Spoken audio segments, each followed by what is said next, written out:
우리 예수님께서 이 땅에 탄생하신 것을 기념하는 성탄절입니다. 물론 원래는 전 세계적으로 이 코비드19로 인하여서 많은 나라들이 어려움을 당하고 또 고통을 당하고 뿐만 아니라 모임 자체도 이렇게 상당하게 힘든 상태입니다만, 어쨌든 전 세계 수많은 사람들이 12월이 되면은 길이나 집 혹은 상점과 관공서 할 것 없이 성탄 장식과 트리를 만들어 놓고 기뻐하고 또한 즐거워합니다. 심지어 전에도 현수막을 걸어서 예수님의 탄생을 축하합니다 라고 하는 현수막도 내걸고 있습니다. 그리고 성탄절이 되면 교회와 또한 성당에서는 일제히 아기 예수의 탄생을 축하하는 성탄 축하 예배가 드려집니다. 자, 그러면 왜 이렇게 모든 사람들이 예수 탄생일을 기뻐하며 축하하고 있습니까? 그것은 바로 이 성탄절 이날이 인류를 죄에서 구원하실 분이 세상에 태어난 날이 때문입니다. 예수로 인하여서 어둠에 빠졌던 세상이 빛을 보게 되며 죄인이 의인이 될 수 있는 길이 열리게 되었습니다. 그러므로 온 인류가 이 날을 기뻐하는 것은 당연한 일입니다. 사실 세상 사람들은 잘 몰랐습니다만 하나님은 이미 오래전에 구약 성경을 통하여서 인류를 구원할 메시아를 보내주실 것을 약속해 주셨습니다. 태초의 사람 아담이 하나님과 약속을 합니다. 선악을 알게 하는 나무의 실과를 따먹지 마라. 따먹는 날에는 네가 정녕 죽으리라. 하나님께서 에덴 동산을 만드셨습니다. 그리고 하나님의 형상대로 사람을 창조하고 에덴 동산을 나무 중앙에 세워두었습니다. 아담과 하와는 눈 맞다면은 동산 중앙에 있는 선악을 알게 하는 나무에 볼 수가 있었습니다. 하나님께서 왜 동산 중앙에 선악을 알게 하는 나무의 실과를 열리는 그 나무를 동산 중앙에 두셨느냐? 다른 이유가 없었습니다. 아담과 하와가 늘 그 나무를 보면서 하나님의 은혜 또는 하나님의 그 사랑을 깊이 생각하며 하나님께로 가까이 하기 위한 수단이었습니다. 하나님의 방법이었습니다. 그런데 아담과 하와가 그 하나님의 사랑을 놓쳤습니다. 그 하나님의 그 은혜를 잊어버렸습니다. 사단이 하와를 아담을 넘어뜨립니다. 그리고 선악을 알게 하는 나무의 실과를 봤습니다. 먹음직하고 보암직하고 지혜롭게 할 만큼 탐스러웠습니다. 네가 하나님처럼 된다는 얘기죠. 네가 저 나무의 실과를 따먹는다면 너는 눈이 밝아져 하나님처럼 된다는 겁니다. 오늘날 이 유혹이 세상을 살아가는 저와 여러분들에게도 항상 이 유혹이 있는 거예요. 물론 우리가 하나님처럼 된다는 그런 생각은 하지는 않습니다. 그러나 분명한 사실은 우리가 하나님처럼 된다는 것은 판단의 기준이 있다는 얘기입니다. 판단할 수 있다는 얘기죠. 그래서 사람들은 내 기준에 의하여서 판단을 합니다. 내 기준에 의하여서 저 사람이 잘한다 못한다라고 생각을 하면서 판단을 하는 하나님의 자리에 오르게 되어지는 거예요. 하나님께서는 결단코 그것을 용서하지 않습니다. 결단코 그것을 하나님께서 강구하시지를 않습니다. 정령 죽으리라 뭇탄 뭇. 하나님께서는 범죄한 아담에게 죽음을 선포하셨습니다. 그러나 창세전부터 하나님께서는 언약을 하셨죠. 창세전부터 하나님께서는 택하신 백성들이 있습니다. 그들은 죄에서 죽기를 가만히 두시질 않았죠. 하나님께서 그들을 위하여서 인류를 구원할 하나님의 택한 백성들을 위하여서 메시아를 보내주실 것을 하나님은 말씀해 주셨습니다. 그러기에 창세기 3장 15절 여인의 후손을 보내주실 것을 말씀을 하셨고, 뿐만 아니라 창세기 3장 21절에는 가죽옷을 지어 입혀 주셨던 것을 우리는 성경을 통하여서 알 수가 있습니다. 우리 창세기 3장 15절 말씀 우리 한번 읽어봅시다. 내가 너로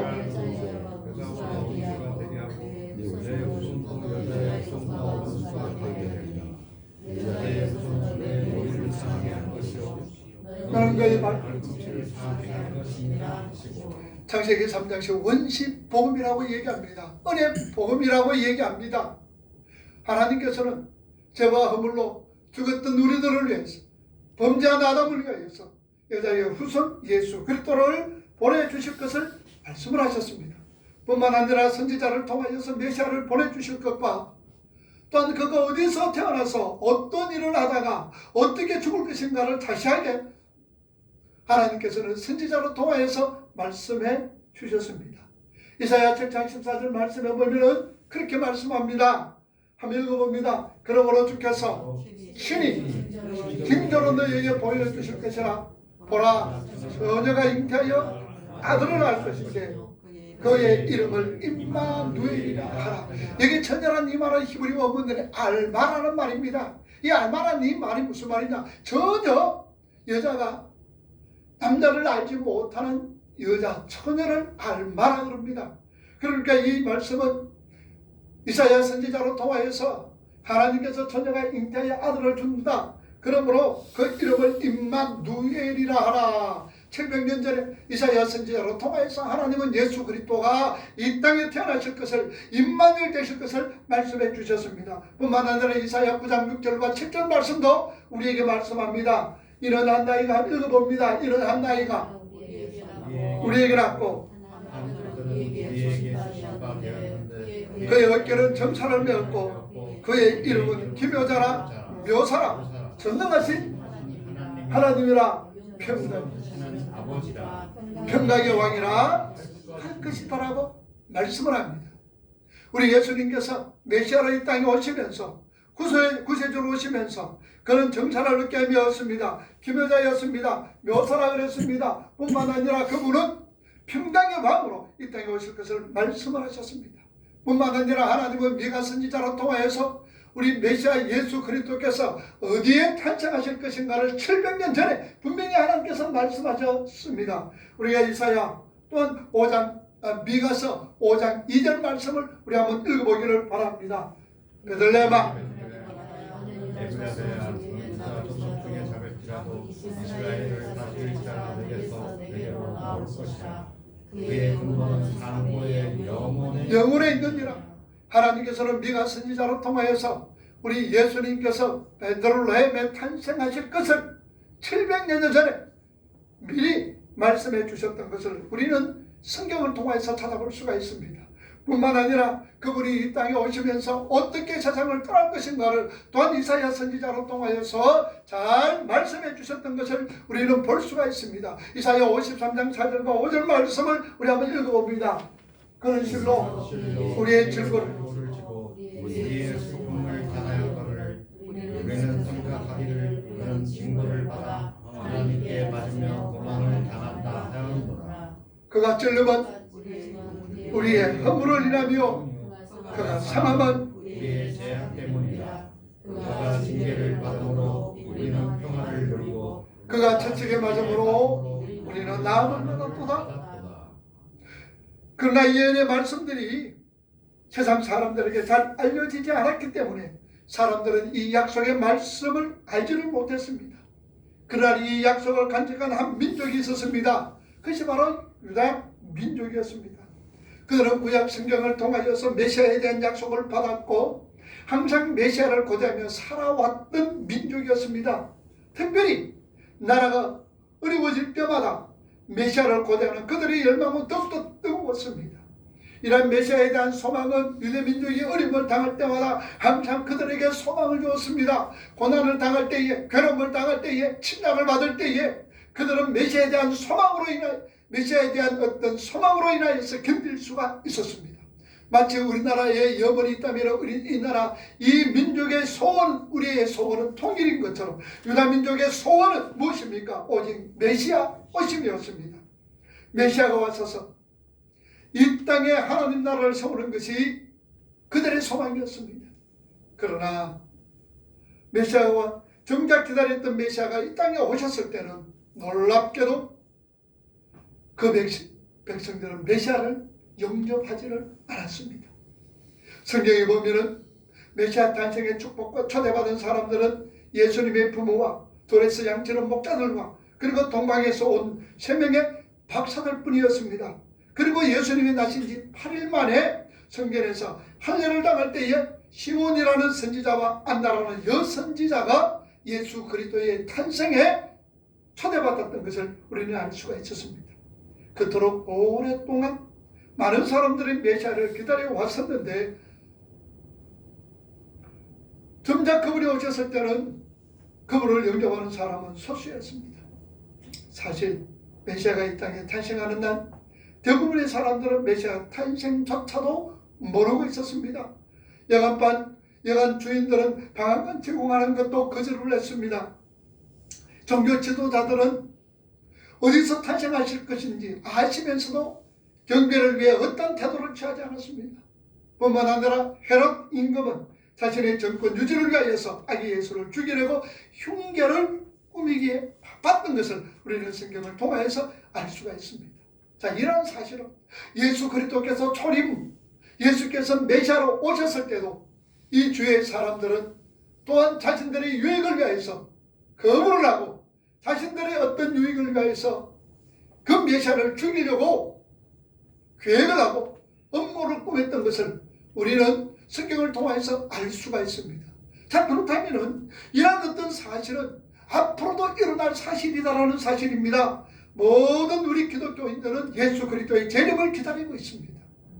어서 오시옵소서, 마라나다, 마라나다, 어서 오시옵소서. 그러나 정작 주님이 재림할 때는 주님을 맞이할 사람이 과연 몇이나 되겠느냐 그 말입니다. 그러니까 주님은 말씀합니다. 내가 올 때에 참 믿는 자를 보겠느냐. 내가 재림의 주로 올 때에, 심판의 주로 올 때에 참 믿는 자를 내가 얼마나 보겠느냐라고 주님은 한탄했던 것을 우리가 볼 수가 있습니다. 오늘날 우리 성탄절의 소식이 제일 먼저 전해진 곳이 교회가 아닙니다. 백화점이나 호텔이었습니다. 상가였습니다. 그래서 12월이 되면 백화점이나 상가를 산타 할아버지가 등장합니다. 사람들이 캐리를 세웁니다. 그리고 꿈마다 캐리를 울려 퍼지는 이런 낭만의 계절이 펼쳐지기를 시작을 합니다. 오히려 원래는 이 코로나로 인해서 절감한 것이 오히려 어떤 면에서는 우리 기독교 입장으로서는 더 잘 됐는지도 모릅니다. 오늘날 여러분들 산타크루스로 통하여서 또한 캐롤성으로 인하여서 크리스마스 추리를 위하여서 예수 그리스도 구세주 예수께서 감춰져 버리고 또한 희석되어 버리는 경우들이 얼마나 많이 있느냐 그 말입니다. 심지어 기독교인조차도 크리스마스의 주인공이 누구인지에 대해서는 별로 관심이 없습니다. 상업적이고 세속적인 축제의 분위기에 빠져드는 것은 우리가 부인하지 못합니다. 그래서 이제 사람들에게 있어서 크리스마스는 구주로 오신 예수 그리스도의 탄생을 축하하고 감사하는 절기보다는 먹고 마시고 즐기는 그런 축제로 변질되어져 가고 있습니다. 세상이 아무리 그렇더라도 성탄절은 세속적이고 상업주의에 물든 축제가 아닌 것을 우리는 분명히 선포하셔야 되는 겁니다. 성탄절은 우리 예수님께서 육신의 몸을 입고 이 땅에 오신 죄와 허물로 죽었던 우리들을 살리기 위하여 이 땅에 오신 구세주이심을 우리는 선포하는 절기가 성탄절입니다. 그러므로 성탄은 신앙적인 중요한 의미가 이 속에 있습니다. 먼저 우리가 생각할 것은 성육신의 절기입니다. 요한복음 1장 14절 말씀에 우리 말씀이 육신이 되어 우리 가운데 가시며 우리가 그 영광을 보니 아버지 독생자의 영광이여 은혜와 진리가 충만하더라. 말씀이 육신이 되어 우리 가운데 가였더라. 스케노라고 그랬죠. 우리 가운데 간다는 이 말은 창세기 1장 2절에 하나님의 신은 수면에 운에 마시더라. 라하프란 이 말이 히브리 라하프란 이 말이 스케노로 바뀌었다라고 말씀을 드렸습니다. 그렇게 번역이 헬라어로 번역됐다라고 말씀을 드렸습니다. 암탉에 병아리를 부어 보호하는 것처럼 우리 예수님께서 말씀이 육신이 되어 우리 가운데 우리를 지키시고 우리를 보호하시고 죄와 허물로 죽었던 우리들을 살리시기 위해서 창조주 하나님께서 이 땅에 육신을 몸을 입고 이 땅에 오셨다는 사실입니다. 우리가 영광을 보니 아버지의 영광이요 뿐만 아니라 은혜와 진리가 충만하더라는 말씀입니다. 성탄절은 성부 하나님께서 메시아이신 예수 그리스도를 이 땅에 보내주시겠다라고 약속하신 하나님의 약속의 시작이요 뿐만 아니라 정점입니다. 그러므로 성탄절은 예수 그리스도의 탄생을 단지 기억하는 감상적인 축제의 절기라기보다는 메시아의 구원이 우리에게 임하였음을 알리는 너무나도 중요한 사건입니다. 물론 우리가 조금 전에 읽었습니다만 창세기 3장 15절이나 창세기 3장 21절 말씀처럼 여인의 후손을 보내주실 것과 또한 아담과 하와에게 하나님께서 가죽옷을 지어 입혀주신 것을 뭘로 의미하고 있습니까? 우리가 구속사적으로 바라보게 될 때에 여인의 후손은 예수 그리스도를 의미하고 또한 가죽옷은 아담과 하와가 자신의 어떤 부끄러움을 가르기 위해서 무화과 나무 잎으로 옷을 만들어 입었습니다. 그러나 그것은 결탄코 오래가지를 못합니다. 그것은 결탄코 그들의 부끄러움을 가릴 수가 없는 것이었습니다. 하나님께서는 가죽옷을 지어 입혔습니다. 양을 희생시켰습니다. 가죽으로 그들이 옷을 입혀 부끄러움을 감추어 두었습니다. 이거 뭘로 의미하고 있습니까? 우리의 구원은 인간의 어떤 노력도 이루어지지 않는다는 것을 우리에게 말씀하시고 오늘 저와 여러분들의 구원은 오직 예수 그리스도의 십자가의 공로로 의해서만 우리에게 구원이 주어졌다는 것을 창세기 3장 21절 말씀을 통하여서 우리에게 말씀해 주시는 겁니다. 그리고 이사야 선지자로 통하여서 창조주 하나님께서 성육신 하신 것을 미리 예언해 주셨음을 우리는 살펴보았습니다. 보라 처녀가 잉태하여 아들을 낳는다. 그 이름을 임마누엘이라 하라. 임마누엘이 뭘 의미하고 있습니까? 항상 우리가 함께한다는 말씀이지요. 성탄의 신앙적 의미는 하나님께서 인간의 몸을 입고 이 땅에 오신 성육신임을 우리는 아셔야 됩니다. 자, 그러면 왜 창조주께서 인간의 몸을 입고 이 땅에 오셨습니까? 사람에게 구원을 주시기 위한 하나님의 긍휼과 자비의 표현입니다. 온 인류가 예수 그리스도의 탄생을 축하하고 기뻐해야 하는 그 이유는 바로 여기에 있다는 사실입니다. 사람이 알지도 못합니다. 기대하지도 않았고 상상하지도 못했던 성육신을 통한 인류의 구원의 계획은 하나님께서 먼저 시작하신 것입니다. 그러니 이 성탄의 사건은 동시에 하나님 편에서 볼 때는 매우 고통스러운 사건이었습니다. 지극히 높으신 분이 지극히 낮은 자리까지 내려오셔서 우리가 당해야 될, 우리 인간이 당해야 될, 저와 여러분들이 당해야 될 그 고통, 멸시를 하나님이 대신 당하셨고 그리고 사람이 이해할 수 없는 아픔을 대신 짊어주셨습니다.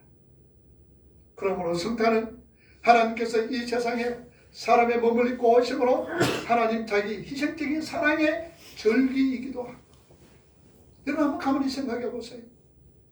창조주 하나님이십니다. 말씀으로 모든 만물을 만드셨던 그분입니다. 그리고 온 우주 만물을 주관하시고 섭리하시고 다스리시는 분이십니다. 여러분 얼마 전에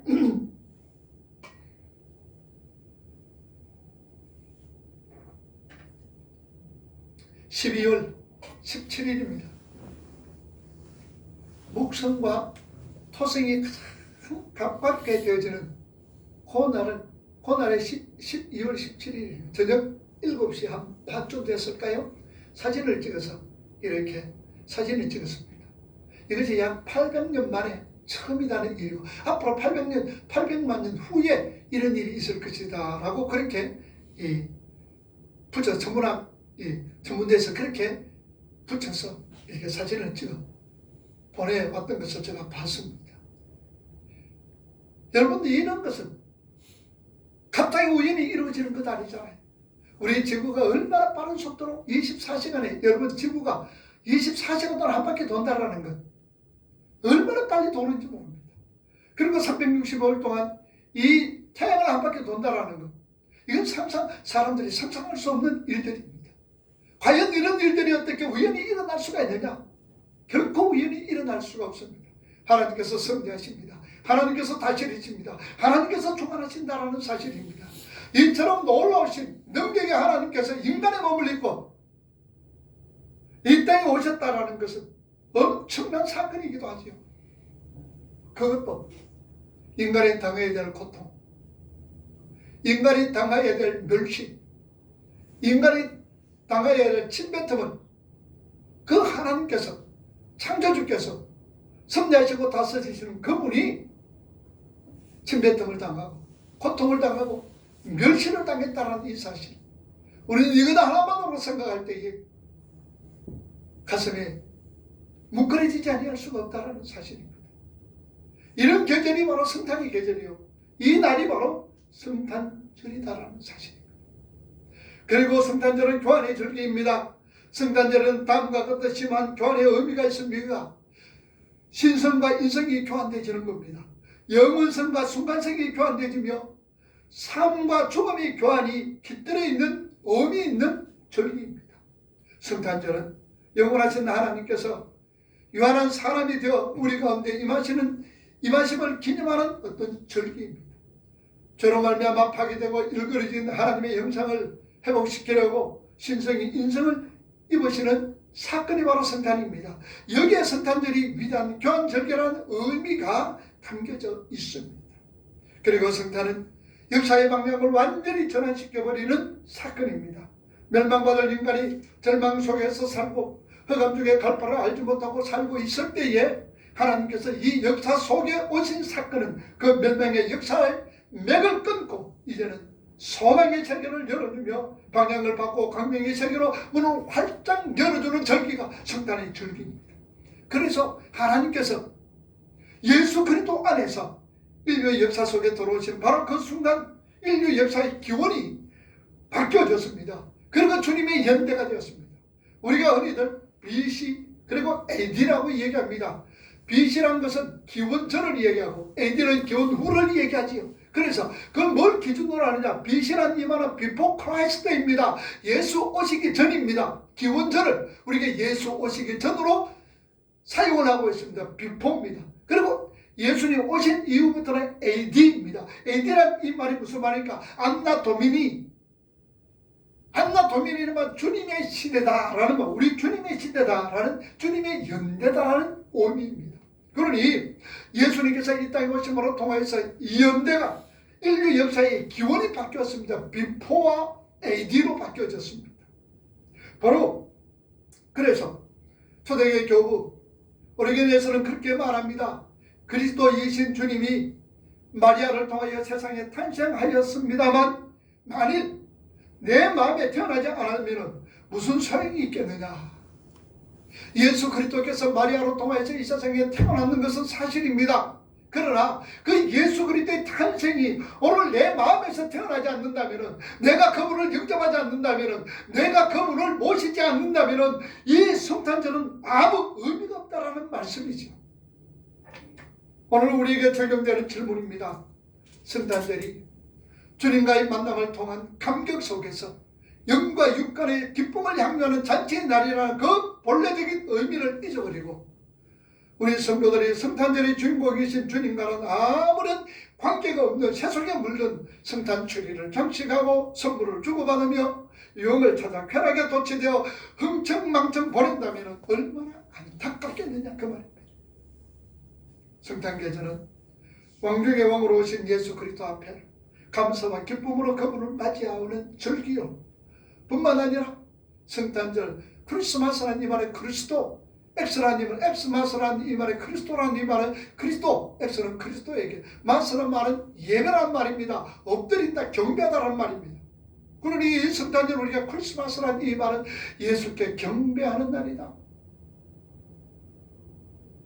하나님께서 인간의 몸을 입고 이 땅에 오신 예수 그리스도, 우리의 구세주 되신 예수 그리스도를 경배하는 날, 예배하는 날이 성탄절이다 그 말입니다.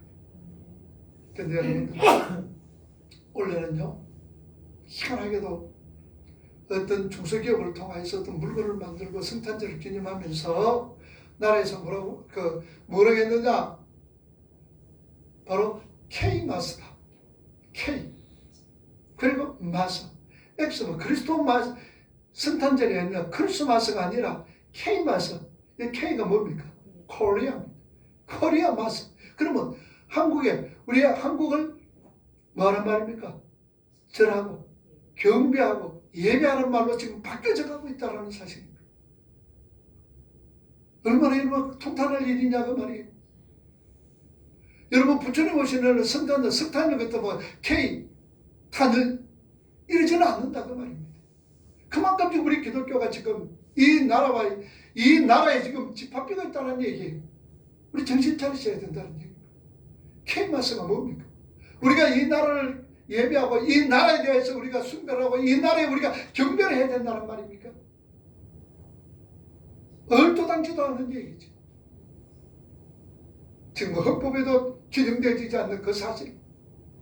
비대면 대회 모이지 말라는. 지금 교회들마다 그런 공문이 온다고 그래요. 모이지 말라는 얘기입니다. 20명 이하로 그냥 20명으로 예배를 드리는데 그 20명도 그냥 이 방송 인원들만 참석해서 그냥 인터넷 예배를 드린다는 얘기예요. 어떻게 그럴 수가 있느냐. 우리 예배는 주님 오시는 그날까지 멈춰서는 안 됩니다. 그러니까 이브리스 기자는 말씀합니다. 모이기를 피하는 어떤 자의 습관처럼 하지 말고 그날이 가까울수록 모이기를 더욱더 힘쓰라고 말씀합니다. 의형 교회들과 목회자들이 이 일에 대해서 박수를 치면서 조화를 하죠. 여러분이 기억하셔야 돼요. 여러분 비대면은 어떻고 대면은 어떻고 그 상관할 필요는 없습니다. 이것 때문에 우리가 교회가 나누어져서는 안 됩니다. 그러나 비대면도 우리 실제적으로 비대면인 거예요. 그런데 비대면도 뭡니까? 내가 정신을 차리면서 정말로 예배 자리에 와서 이런 모양으로 이런 마음 자세로 예배를 드리면 괜찮아요. 근데 그게 그렇게 됩니까? 그렇게 돼? 첫째나 둘째나 누나 몇 달간은 그렇게 될는지는 모르지만 계속 그렇게 이렇게 될 수가 없습니다. 옷도 이렇게 아마 정장 자세로서 되어지지 않을 거예요.